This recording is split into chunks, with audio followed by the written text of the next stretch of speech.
Hello. We are back. We are back. Oh, my AirPods switched freaking devices. Don't trip. Don't trip. I'm coming back. I'm coming back. How are you guys feeling today? Good. We can still hear you. You're still live with us. You're good.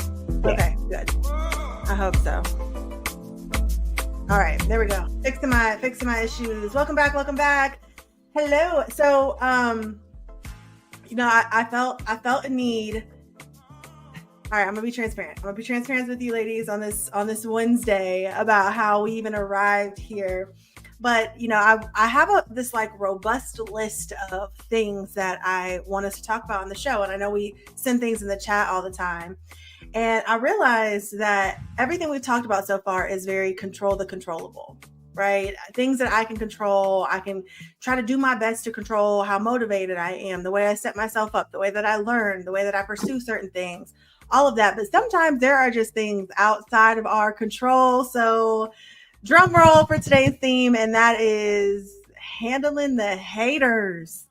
And looking at this through a professional and corporate lens, I do know and understand that, haters are not just personal folks, right? I have encountered some very interesting people along my professional career. So I think that those haters might look like bosses, employees, competitors, a myriad of different people. And so I wanted to give us some space today to talk about how we actually have handled encountering people who have not been as for us as we are for them or for the company or said thing. So I thought that something was really, really interesting. And I saw the stat and I wanted to bring it up. And so here's the stat 85, which is huge. This is huge. The stat to me is crazy. I didn't even bring up harassment stats on behalf of women. This is just in general. 85% of employees experience some form of workplace conflict, with 29% dealing with it almost constantly. And that's a report from CPP Global Human Capital. So let's open this thing up, ladies. Not everything is gumdrops and rainbows all the time. Actually, in fact, it's most of the time it's not. So how are we handling the corporate haters? Let's get into it. I want to talk about this because I think nursing is pretty known for this, because obviously nursing is a female-dominated profession. It's known for being like the adult Mean Girls Club. Lateral violence and bullying is something that is pretty prevalent in the nursing community. And so it happens all the time. It's usually very passive aggressive. Like people going to HR, like just for the pettiest things. Like I've seen so many people come and go through my organization, the hospital I work at. I've been there for 13 years, and the level of petty for no reason is extreme. And I can give you examples if you like, but yeah, we definitely see it in nursing. It's crazy. So how do you, like, has anybody ever, you don't have to really, I'm sure there are situations you can't speak on, but I can speak on whatever I want to. Okay. So have there been any situations where you brought up HR or the lateral bullying, which I think is such a great corporate term, which I love that. And how did you handle it? You know what I mean? Like, because you got to get up still and go to work every single day. Oh yeah, girl. People try it, and it's usually somebody that's newer to the department, somebody that doesn't know me at all. So I had this situation happen a couple years ago, and somebody was new to my department, didn't work with me, worked a totally separate shift, never knew my work style, but went to HR and reported that I was mean, that I yelled at people, that I was hard to get along with. And first of all, don't fuck with me, because I always have my lawyer, right? So I'll call my lawyer. I'm like, oh, they playing games. And he's like, okay, whatever. So I always, anytime, like we have a union. So first thing I do is respond to any emails like, check this out. I need to have you put in writing what the complaint is. And I'm going to CC my lawyer on this because I don't play games with my money. And we'll hash it out from there. So they put it in writing. My lawyer reviewed it and was like, this is just some BS that they have to, talk to you about just because it was reported. So it's fine. I went to the meeting, I listened to what they had to say, and then I started sharing statistics about how, especially Black women in the workforce, are looked at as mean girls, are called aggressive instead of assertive, and how that affects promotions, it affects morale, and eventually it can drive a lot of people out of work. So I just shared the stats. And then as a follow up, after the interview with HR, I summarized the email, and then I offered resources that the person who reported me could use. In the resource that I quoted was called Crucial Conversations. Like, if you don't know how to communicate with someone and you feel like you need to go above and beyond, then there's probably something that you could be doing professionally that you can it's something that you could do in your professional development to help you have harder conversations, and giving them a resource, and also letting them know, I understand that you guys are, strapped as a department and your budget may not be able to handle this, but if this is something that you really want to incorporate, I'll pay for it. Mm-hmm. Yeah. Wow. That's I love the resources. Patty, you are girl. What I mean, you've pretty much been an entrepreneur your whole life, but as successful as you are, and one thing we know about Patty is you get down to business. A lot of people don't like sharp shooters. Like, we get down, it's let's get to the point. Let's get this handled. Let's get it handled efficiently. Let's not waste time. And a lot of people can misconstrue that as you being aggressive, or you like the same thing as Nasima, you being mean. I think when you're an A-type personality, you get taken the wrong way, and especially all of you ladies, are very beautiful. So come on now, let's not pretend like people are walking into work with the eyes closed too, right? So how do you handle it, Patty? I mean, that's the hardest thing. I mean, when I walk in the room, it's just like the girls get uncomfortable, the guys get crazy. Period. Everybody goes wild, girl. It does. That actually never happens. I don't know. It's because you're right. I have ruffled a lot of feathers. I'm actually sitting in the room with someone right now who is, technically speaking, my employee, and she's my assistant. And at some point she left years ago and said, I'm sick of your shit. And I'm tired of you, I don't want to deal with your shit anymore. And there is no boundaries. There's no limits. There's no this. You're a driver. I had the same experience with my operations manager. She was with me for years. We worked in the same room day in and day out. And one day she just made a comment to me about how she felt like she should have the same earning capacity as I do. And I was like, cool, we'll go figure it out then. Bye. And let her go. Because I'm like, if you think you can do what I do and bring to the table what I bring to the table, then go do it. What are you sitting here for? And I lost her, and I spent probably, after getting back in touch with her, I called her almost every weekend for over 2-3 years until she agreed to come back with me. And we've been together again 7 years strong. So from an entrepreneurial standpoint, corporate politics do play a role. If you're building a small business, at some point, it's going to be, you're going to go from working on your couch to working at a certain level. And I'm a walking HR violation. I say a lot of things that I shouldn't say. And I am very direct. I got over the offending people with a direct approach a long time ago. It's even how I approach parenting. My daughter will sometimes have to grab me and say, Mom, I know you're just being assertive, but that doesn't come off nice. And I said, okay, well, thank you. I've taught her how to communicate that with me. And I have learned to grow in my communication.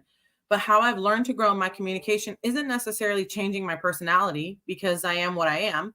It's that I have put the right people in place to handle communication, so that I don't have to be involved in those communications anymore. And that's the way it helps, because I'm the type of person who is going to drive myself to get the result, right? And my brain doesn't compute the excuse or the reason or the this, that. So my own brain only computes, did you get the shot in the basket in time to win the game or not?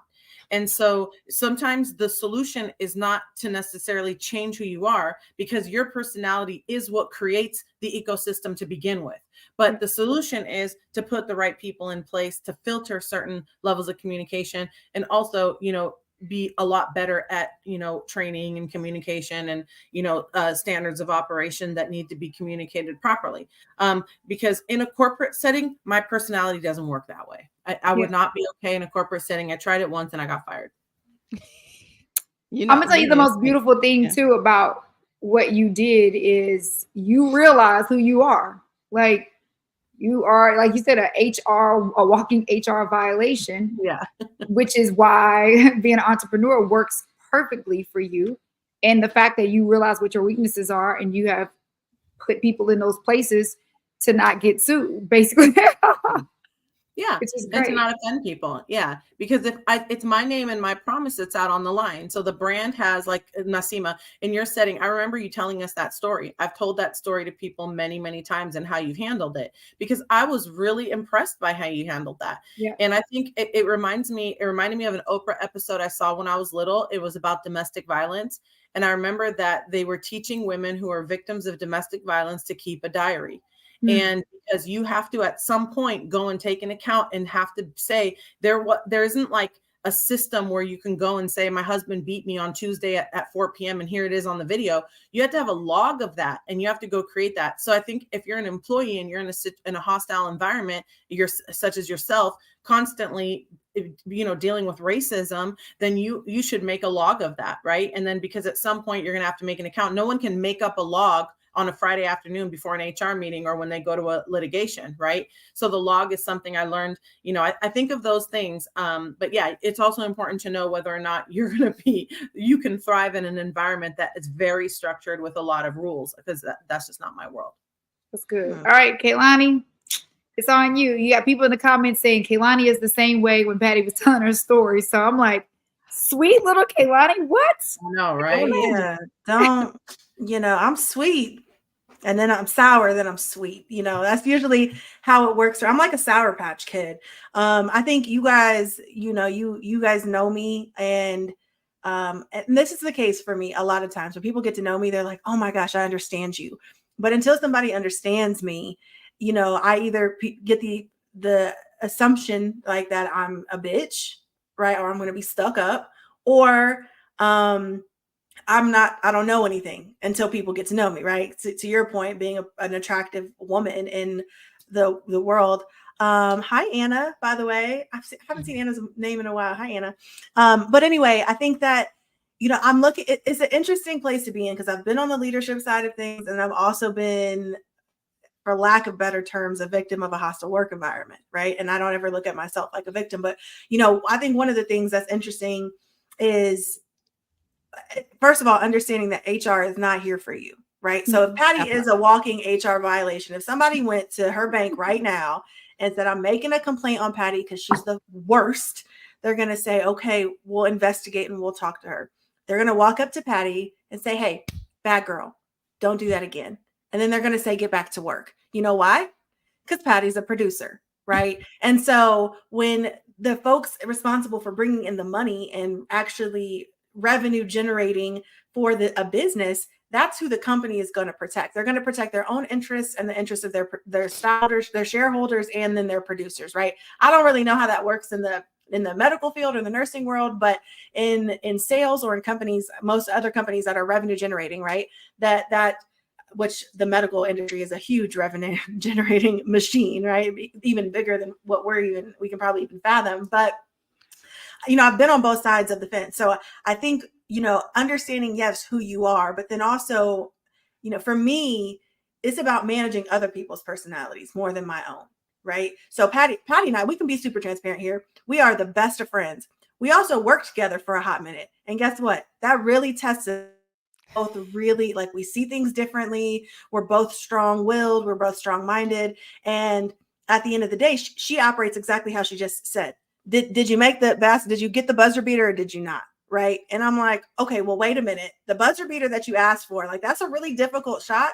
So we could have won the game if we did things differently at the beginning, right? If we would have ran the right plays, teed up the right. And I'd be like, girl, you just can't shoot. Just say you can't shoot. Right. Right.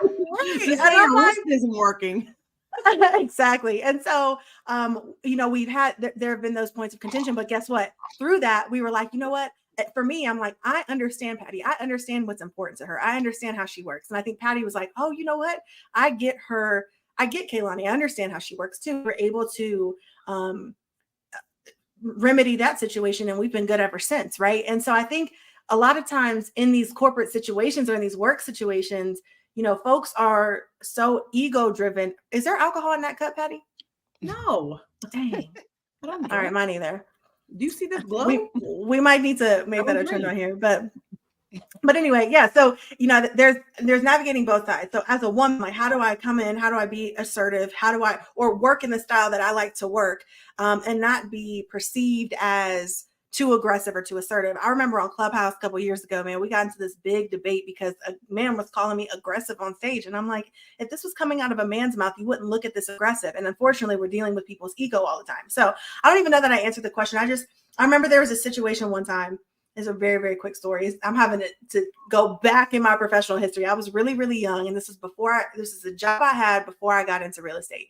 I worked for a company that was a subsidiary of United Health Group, and they launched a new health program that was administered through an app, right? So it was like a health tech thing. I don't know. And I don't even know if it's still even is a thing anymore. But anyway, we had a whole, contact center. We're helping all these old people that don't know how to work technology. Anyway, nonetheless, I was brought in by a leader who was so great. He saw all of my skills, loved all of my skills, gave me the runway to be great, gave me so much space and room to spread my wings, make mistakes, do good work. Well, he was there on a contract. His contract was up. He chose not to renew it. So they came in and put a director in his spot.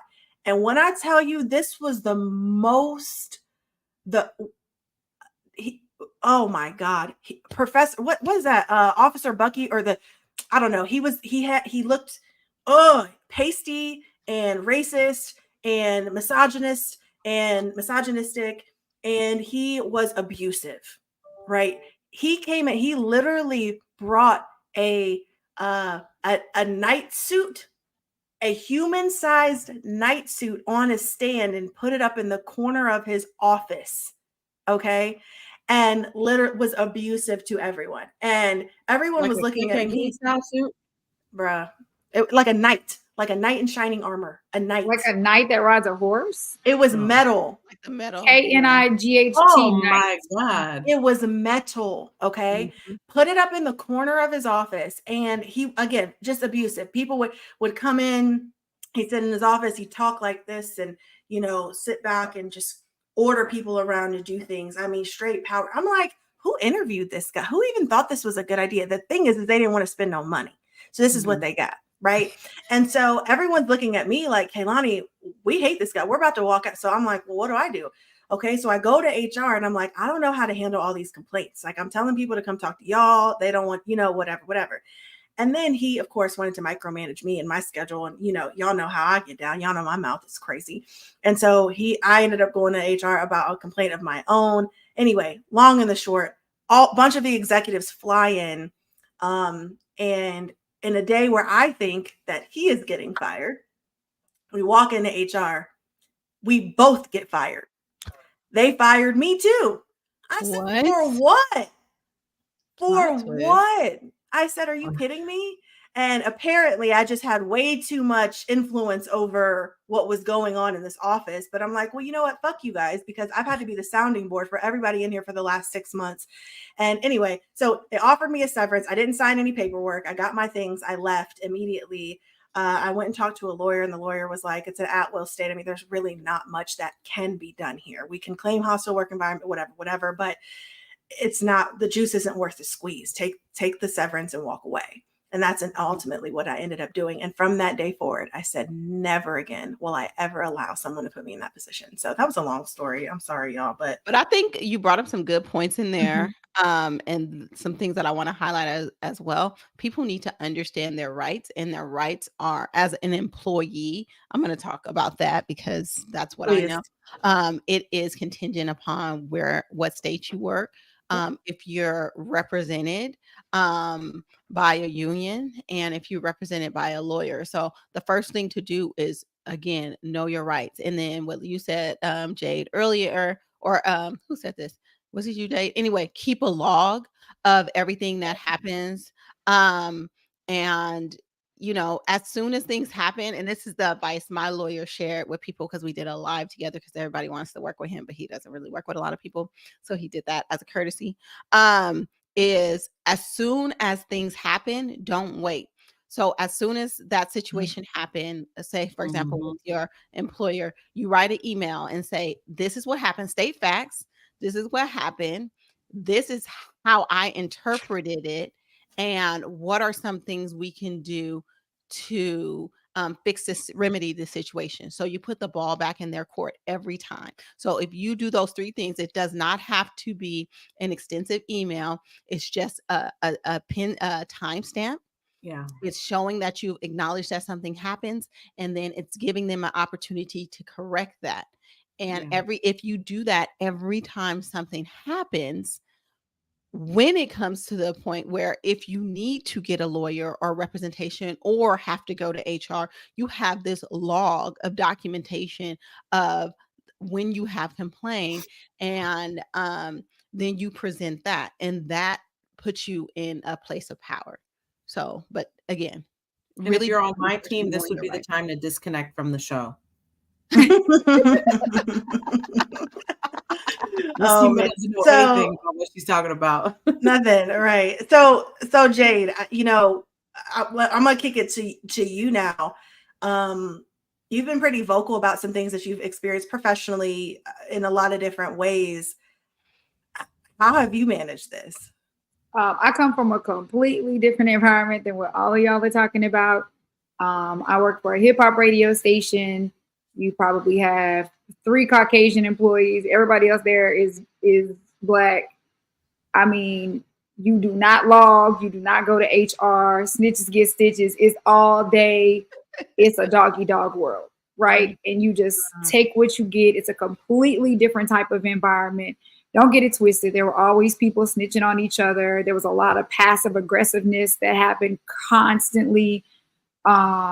Unfortunately, you work in an environment where it is a male-driven environment. So a lot of the females are pitted up against each other. And if you're silly enough to actually fall for it and create competition with the other females, then that creates another ugly environment. You get what I'm saying? As opposed to realizing that there is power in women coming together. I've had to deal with that. And I've never spoken on this publicly, honestly, but the straw that broke the camel's back to me, like at the end of the day, I feel like I can navigate through, like, passive aggressiveness is one of my pet peeves, because here's the thing. You ain't got to like me. Cool. You don't like me. But what is the goal here? Like, let's get the job done, right? We're not necessarily here to be friends, but don't like me one day and not like me the next day. But my affecting the way that I work and affecting trying to tarnish my character, those are 2 things that I don't play about. So I think those things were happening a lot. And you kind of, because our job is very public, you have to kind of just play into it and like make the best out of a toxic situation, which is, y'all, literally every day a mind screw. You don't know what you're walking into every day. Now I want to do what Patty did. Don't get it twisted, y'all. I can be a pit bull. If you keep pushing my buttons, you're going to bring her out. So I don't ever want to make it seem. It's always the little ones. It's always the little ones that you don't think is going to be a pit bull. They start the fight, then we got to go finish it. We know. But here's the thing. One thing about me, I'm a team player. I know what I'm here to do, and I'm going to do my job. But if you're passive aggressive with me, I'm going to be straightforward with you. Yeah. Period. And so what happens is you have a lot of people that like to push small buttons, pretend like they're not pushing buttons. And then when you address it, now all of a sudden you're the big bad guy. And it's like, no, do the whole, like, what are you talking about? I never said that about you. No, but I'm very smart, and please don't play in my face. I know these little buttons that you've been trying to push for a very long time. Now that I've addressed it, I'll be the one labeled. Cool. At least we know where we both stand. But long story short, the straw that broke the camel's back to me was somebody actually going falsely, 150% falsely, going to HR on me. This is towards the end of my career. There were already very toxic things that were going on in the workspace. But once you start trying to tarnish my character, and you're just making it up, now I actually have an issue, especially when I'm not feeling protected, right? Everyone knew that it was false. Actually, as a matter of fact, 3 days later, I get a text message from the person that falsely accused me that said, I'm sorry, you didn't deserve that. I felt forced by management to go and do that, yada, yada, yada. I'm going to go and drop it all. So, of course, now I have to screenshot that because I have an HR case on me. I send it to HR and say, obviously, this may be something you want to look into. If this person felt forced by management, there's another issue going on. That person dropped the case. I emailed HR 2 or 3 months later and said, hey, what happened to you looking into the screenshot I sent you about being, this person being forced by management, feeling forced by management to go and falsely accuse me of something? They said, oh, well, since that person dropped the case, we thought you didn't want that investigated anymore. So, y'all, it was just a whole ordeal. And at the end of the day, here's the thing. When you're dealing with passive aggressive people, they don't want you to know your value. They are rattled by your ability to remain unrattled, right? Yeah. Because when people are trying to push your buttons, they're trying to push you out. Please be very clear. That is a them problem, not a you problem. Now, I've always made it a point to say, I can never allow anybody to mess up my money. I am responsible for me getting up every day and going to get my money. Okay. But at a certain point, you do have to have a light bulb moment that goes off, and you have to say, this is not the way God intended me to live my life. If I'm doing breathing exercises because of anxiety, driving into work every single day because it's just that stressful and you're wearing down, and I'm a very strong person, at some point you got to bet on you. So when I did finally resign from, that particular radio station at the time, I had no plan. It was on a Monday. It literally was, I'd spoken to management before then about what are you guys going to do to rectify the situation? Because y'all are telling me on this phone call that y'all know that I was lied on. What are you going to do to rectify the situation? You want me to go back into this environment? I'm sitting in a 10 by 10 box with said person and people, let's be clear. And I even, for the record, I even asked, I said, I don't want anybody to be fired. These people have families. Y'all, I was still looking out for people. These people have families. I will never try to take any money out of anybody's pocket. What I am asking is for you to change my shift. I'm willing to go work an entire another shift. Keep those people there. Let them get their check. I ain't even tripping. But I just don't have a plan in place. So give me time to get on my feet so I can get another plan and move around. I felt like it wasn't being done. You were going to put me back in that same environment, which you had for many years, because management was very much aware of everything that had been going on, because I had personal conversations off the record with management. And I feel like when you're in an entertainment type situation, as long as you can sit in there and deal with it, they're like, oh, she's fine. Oh, he's fine. Oh, it's okay.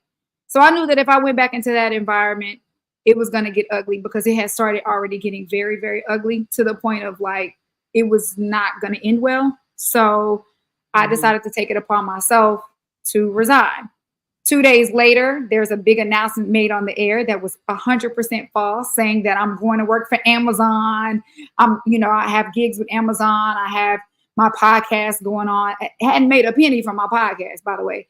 All these other ventures, and I had to just decided that it was my time. So once again, here we go. Y'all are still making up these things. And I always tell people this: if I'm not going to tell the truth about you, don't lie on me. I know how to keep my mouth closed. I know where the bodies are buried, but just don't start lying on me. Because listen, seriously, because here's the thing. You know that I know. And if I start telling the truth, it's not going to end well for anybody. But let me tell you one thing about being able to walk away and hold your peace, because I know everybody wants dirt. God has provided, continue to provide. And let me tell you how peacefully I'm able to sleep at night, because I didn't have to slander anybody else's name or tell anybody else's business, And I always said, if when I speak on my resignation, I want it to be from a place of learning and not from a place of hatred and a place of trying to hurt people, which is why I still have it. People got mad at me for not sharing my side of the story. They felt as if I owed that to them, but I knew where it would come from, because I was upset. I was hurt. Y'all, I've been at the same place for 19 years of my life. That was half of my freaking life that I spent blood, sweat, and tears building this brand, not building my own, showing up every single day. I called in twice in 19 years, one for the flu and one for food poisoning. Like, y'all, I was completely dedicated to this place. And within a matter of 12 hours of me resigning, me getting a screenshot from an employee that's still there saying, from management saying she has left and we will be looking for her replacement immediately. And I told you guys that was the reality check for me, is that this is a business. This ain't no family. Even though it's less than 50 employees there, they wanted to call you family. This is completely a business. I can't even be mad at you for that. So you got to be able to bet on yourself, but you do have to be able to navigate through different personalities. You do have to take accountability for, like Patty said, for knowing what you can and cannot deal with. And at the end of the day, you got to know your value and you got to know the God that you serve, because let me tell you, he has provided abundantly for me. I sleep diagonally in my bed, which is a whole lot of peace. And you have to understand that people are not there to protect you. People are there to protect the people that are in power, period. And they will allow them to get away with bloody murder if they are deemed to be more powerful than you, right? And it just is what it is. Like, and I'm just sorry. I know that was a long story, way longer than yours, Kaylani. Good. That was good. No, it was good. I'm in it. I feel like the new independent woman mantra is I sleep diagonally in my bed. I sleep diagonal in my bed. Because that's a different type of sleeping. You got to be real peaceful to be able to sleep. You find all the cold spots, okay? Right. That was good. That's okay. So that first of all, thank you for being vulnerable and sharing that. I didn't know how far that was going to go. And I feel like this is something that is clearly relatable, considering all four of us have a testament or a story regarding, feeling this way. And not all haters come out as intentional or even passive aggressive, right? With their hate. Sometimes it's things like when people are looking out for you, but in their way of looking out for you, it's actually confining and putting you in a box, right? There's all kinds of different shapes and forms and sizes that this uncomfortability can take shape. But if the four of us have these stories, I know so many people that anyone listening probably has a relatable story. So you brought up a point that I think is super important. And that is the idea of loyalty. And a lot of times we talk about loyalty in such a positive manner. Like, I'm loyal to a fault, and I'm guilty of this so much. I'm so loyal that I might compromise my own happiness, my own standards for myself to protect you and be loyal to you, whether that's a personal or professional relationship, when at the end of the day, I'm not even being loyal to myself in enduring some of these situations or circumstances, right?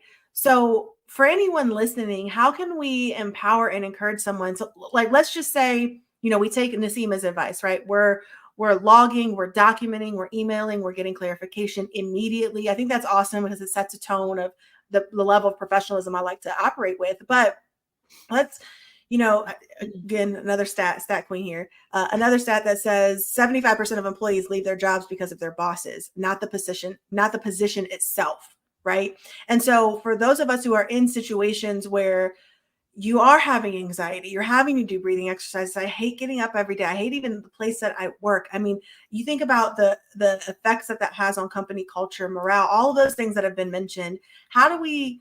What advice can we give someone who is struggling with even being loyal to themselves? Because we know it's always easier to find a job when you have one. So what are the limits? How far do you push yourself in those situations? I think I'll kick this off because I just saw a YouTube video that Naval posted on Twitter, on X. Naval is one of the most successful venture capitalists in Silicon Valley. He is probably widely recognized, depending on what realm of academia you're looking into, as a great philosopher of our time. I mean, he has a great book out. So anyways, he shared this video. It probably had less than 500 views on it when he shared it on YouTube. And it was a young man who was a waiter, and he worked in an office. I'm going to shorten this as much as possible. I'll be quick. So he's working as a waiter. He's a busser. He's a busser, not a waiter. So he was taking drink orders when people would sit down to help the waiter. He was specifically instructed by his manager to no longer do that. They're not super busy. There was no need for it. And she thought he was overstepping his boundary by getting drink orders. So he was like, okay, no problem. So he's really, cool, calm, collected, no problem. Well, a couple days passed. The waitress gets somewhat busy with their tables and says, hey, can you take a couple drink orders for me? He went ahead and took the drink orders based on the waiter's, request. Mm-hmm. And then the manager came, saw it, and immediately reprimanded him and said, why are you taking these drink orders? I specifically told you not to do it. And his approach and his response was so beautiful. I watched the entire thing. He talked slow, but I got through it. He was so sweet because he was very emotionally intelligent. And the conclusion of the video was, instead of taking that personally, he took one step back and said, you know what? She did tell me not to do that. So if someone else had instructed me, if I follow the hierarchy, the person who manages this restaurant and runs it a certain way specifically asked me not to do it, and I did it anyway. I forgot. That was careless of me. So instead of reacting negatively to what's seemingly an egotistical approach to him taking a drink, which is completely harmless, he tried to understand where she was coming from and chose to respect her authority in that position. Now, think about what we're talking about, you guys. We're talking about taking a drink order in Applebee's. We're not talking about giving birth and surgery. So it's really not that serious. But in that moment, I thought the beauty of humanity shined, that as an employee, as a buster, in his position that he willfully accepted, there is a hierarchy. And he understood. And by coming at her from a human standpoint of understanding that this is her position and I should have respected that, and he apologized to her and decided in that moment to preserve the relationship. More importantly, he goes on to explain that he didn't share that experience with anyone else at work. Now, raise your hand if some shit happened to you at work and the first thing you did was ran to the cooler and told everybody else about it and made it a whole to be. Right. So it's actually one of the most beautiful explanations of what we're talking about that I've ever witnessed, because it came from something so simple, so insignificant, but it reminds you of the fundamentals of humanity that keep people at peace. So when I'm listening to you guys talk and I'm thinking from whether you're in the perspective of the employer or the employee, you're creating an environment.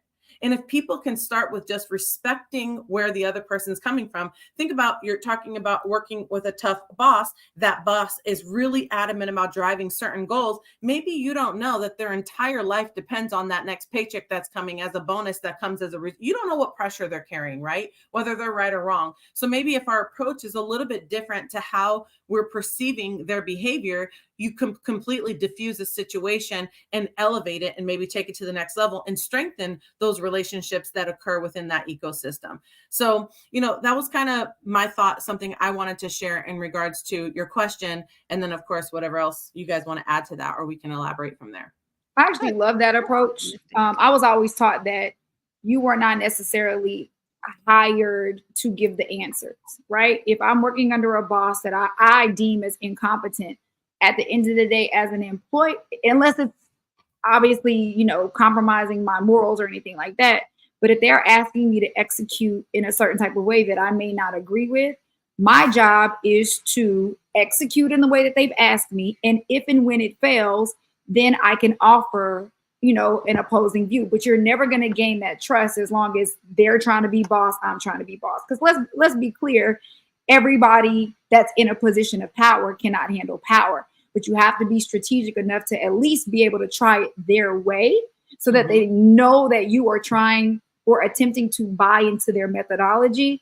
And then if and when it fails, now you can offer, and it doesn't seem as if you're trying to crap on them in the way that they think, right? Right.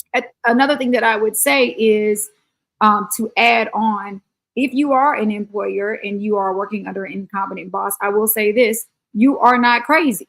One thing that happens, I think, when we're in a workforce environment is that when you see things like passive aggressiveness, when you see in your mind that this boss does not like you, or that maybe you're being treated differently, you start to feel crazy. You start to be like, am I the only one that's seeing this? Like, maybe it's me. You start to second guess yourself. Yeah. You are not crazy. But sometimes, again, as long as it's not causing you mental health issues and as long as it's not demoralizing to you, there is sometimes a game that has to be played. Okay. And you have to kind of learn to go with the flow, because some people are not managing you based on what's best for the company. Some people are managing you based on what's best for their ego. Mm-hmm. It's just like dating sometimes, y'all. Sometimes you just got to play into the ego and watch how the cookie crumbles. And I'm not saying that, you should take any type of treatment, but at the end of the day, we can't always go in there and both of us, there's a no-win situation at a certain point. If you feel like at some point you can't handle that, then maybe you can move around. But I will say, you are not crazy. Don't let anybody make you feel like you're crazy, because I felt like I was crazy for a long time. Yep. Yeah, but if you take a gaslighting. job and that job comes with a set of rules in exchange for your time and a paycheck, Yep. you weren't hired to recreate the department. So There I you think go. sometimes you need to check yourself too, right? Like I have conversations with people sometimes and I'm like, why are you upset about how they're communicating or what they're asking for? That's their protocol. You getting upset about it is an absolute choice. You just have to deliver what is being asked of you because that's what you agreed to do. So I really do think that a lot of personal feelings need to be separated from it. Yep. You learned a really powerful lesson at the end of your story because you were replaceable. After Yep. 19 years of loyalty, you were replaceable. It wasn't even a thought. We're finding her replacement. We're going to say some bullshit on the air and we're moving forward. Yep. And if you kind of enter a situation understanding that, it will be a lot easier to separate your emotion from the position. There you go. That's a really, really great point. Yeah. Then I just want to add on that most people in leadership or management roles have never had any kind of formal leadership or and management training. Right. And so you have to take that with a grain of salt. And I think it's on the company to provide that training for people if they really want efficient and effective managers, if they're really invested in growing the company, because that is going to make or break an organization. I feel like, there's a certain level of personal responsibility in that. But ultimately, if you're putting someone in a position of leadership, they should know how to lead, because that's not something that's innate for most people. 100%.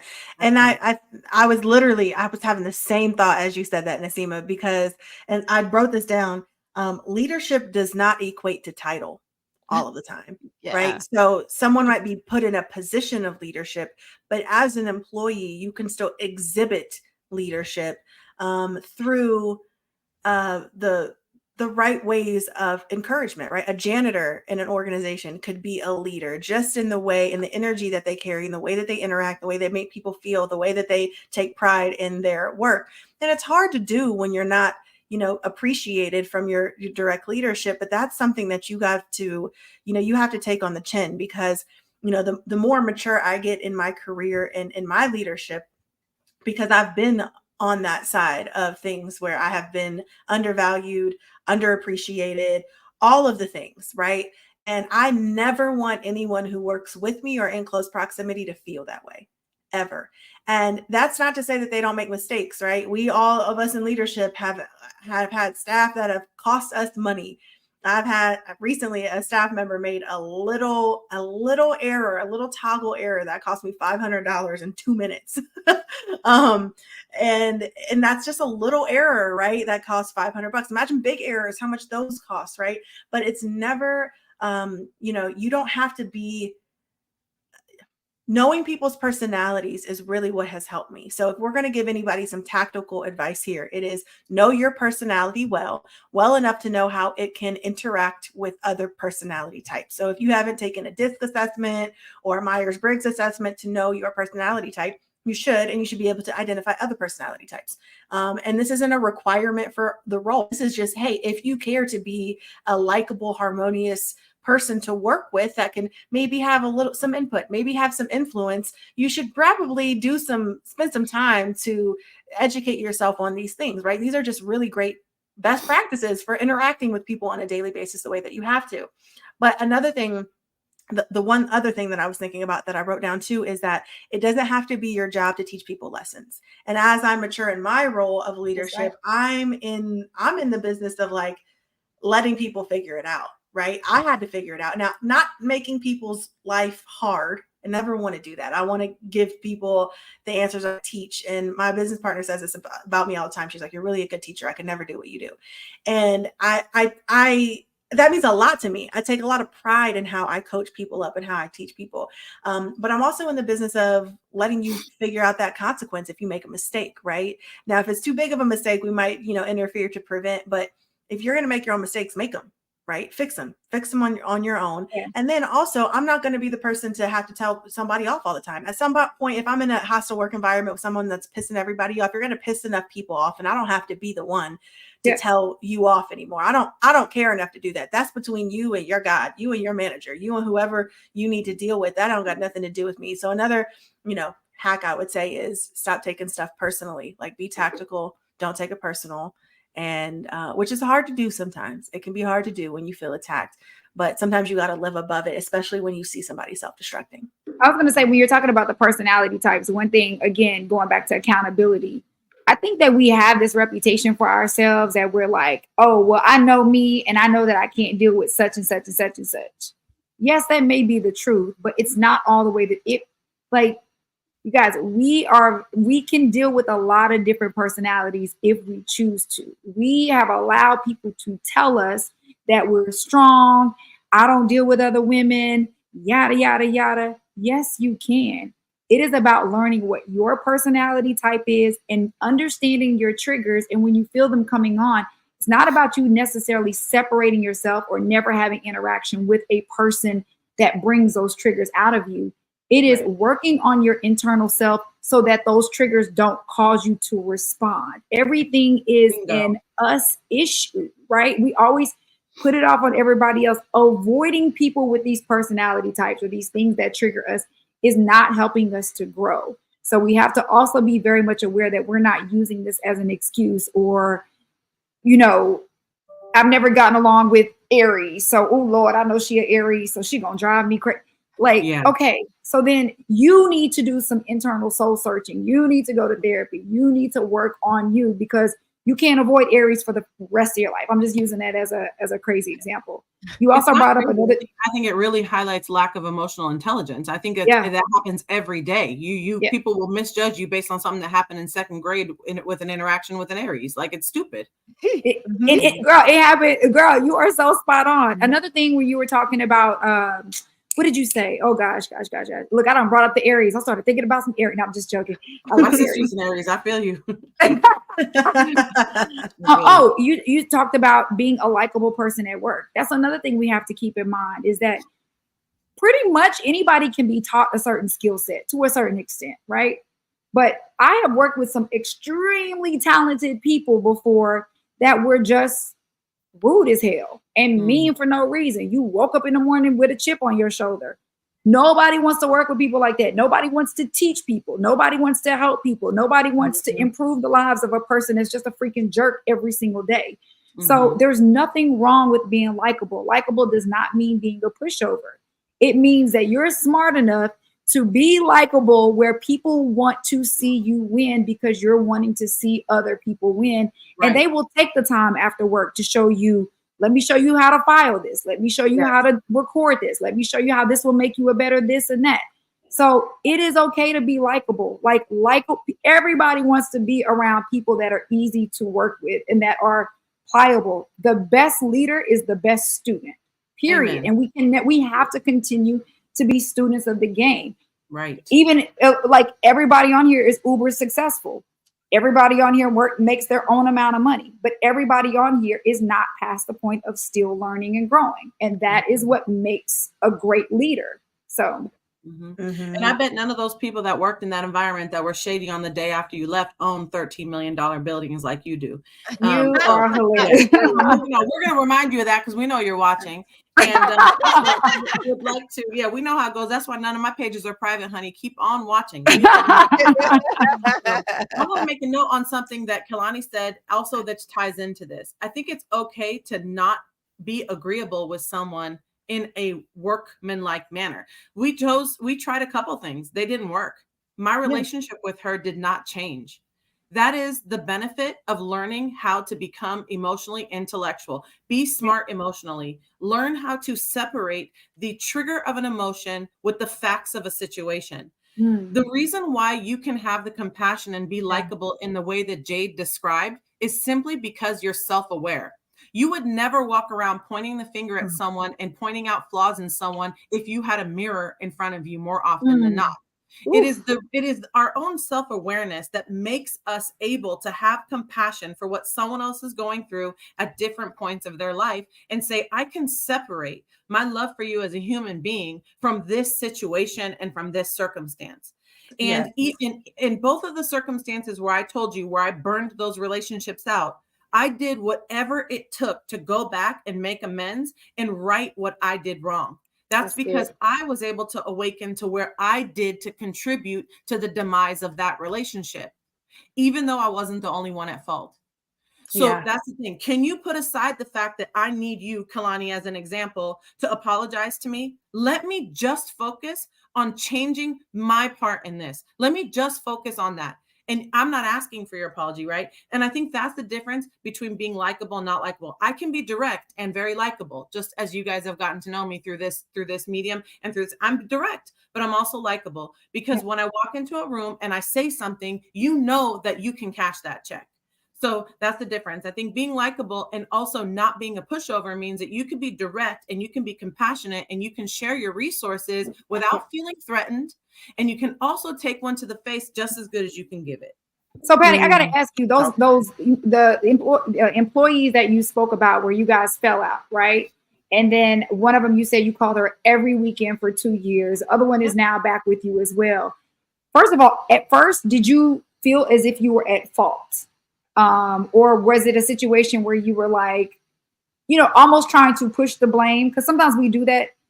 And what was it that clicked inside of you that made you humble enough? Because that's a level of humility where you go back and you have to correct something that possibly, because, most people will just avoid and just be like, well, bump it. I guess we're not meant to work together. And it is what it is.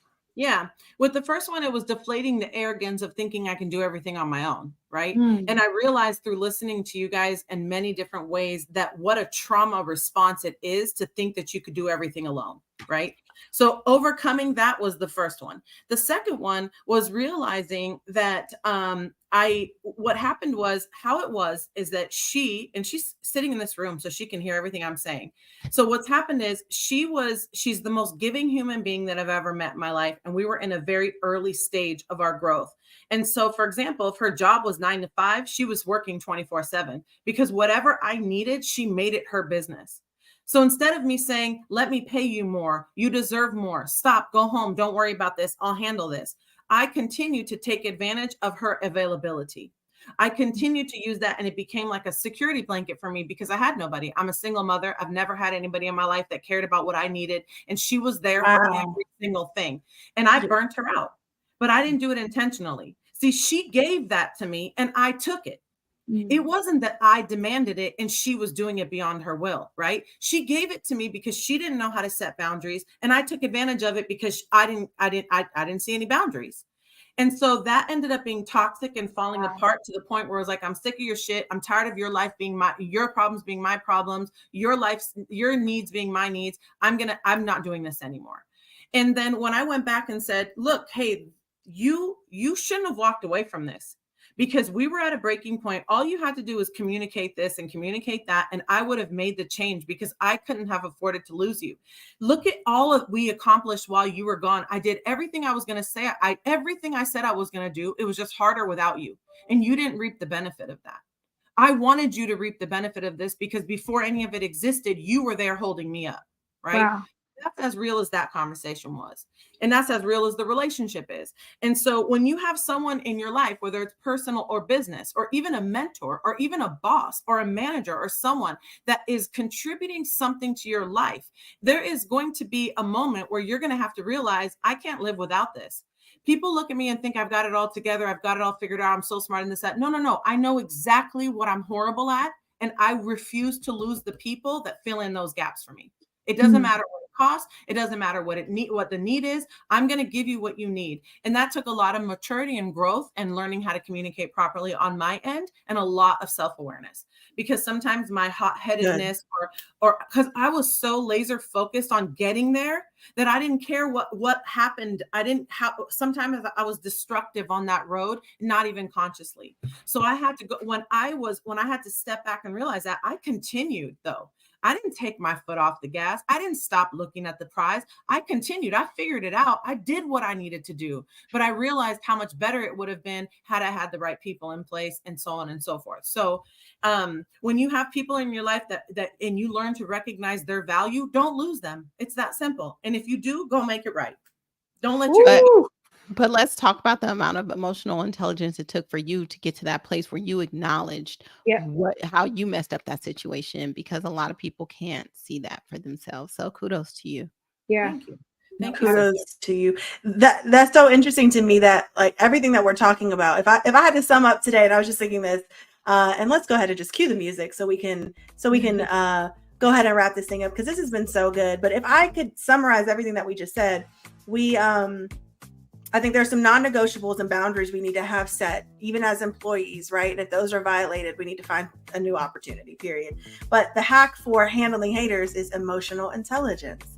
So I love that we have uncovered that and peeled that back, which is a soft skill, which I hate that the skills that are most important are labeled soft skills, because those are not soft skills at all. And I hate how people say, I tweeted this a long time ago, and I wanted to find it, but I was like, don't get on your phone. But I tweeted that passive aggression is professionalism is just a code for passive aggression, because people don't know how to communicate and they don't possess those soft skills to nurture relationships, even in professional settings. So work is personal, and I hate when people say it's professional, like separate the professional and personal. No, I spend a third of my life every single day doing this, and more if you're an entrepreneur. It is personal. Yeah, I take it personal. Yeah, I'm an artist, and I'm emotional about my shit. Okay, so it happens. So we have to possess that emotional intelligence, man. This was a life hack, man. Thank you, ladies, for helping us peel back these layers today. This was some good stuff. Go look in the mirror, everybody. Go look in the mirror. Go look in the mirror. So, anybody closing thoughts before I wrap us up? I just like to post that Ashley, this comment that Ashley made, that that's grown woman talk. I better not ever see a woman don't take accountability post again. I love that. Shout out to Ashley, one of my live members. Big ups. Well, I want to thank you guys for tuning in today. I want to again shout out Zeal Radio on the restream of That's What She Said. Check out Zeal Radio, ZEAL Radio. And I also want to thank you, ladies, for your dedication to this platform and this podcast, making my life so wonderful. And I always leave the show feeling full every single week. So I want to thank you guys. We are back same time, same place next week. If you guys have not already subscribed to this YouTube channel, we're on the road to 1,000 subscribers. We're going to get there.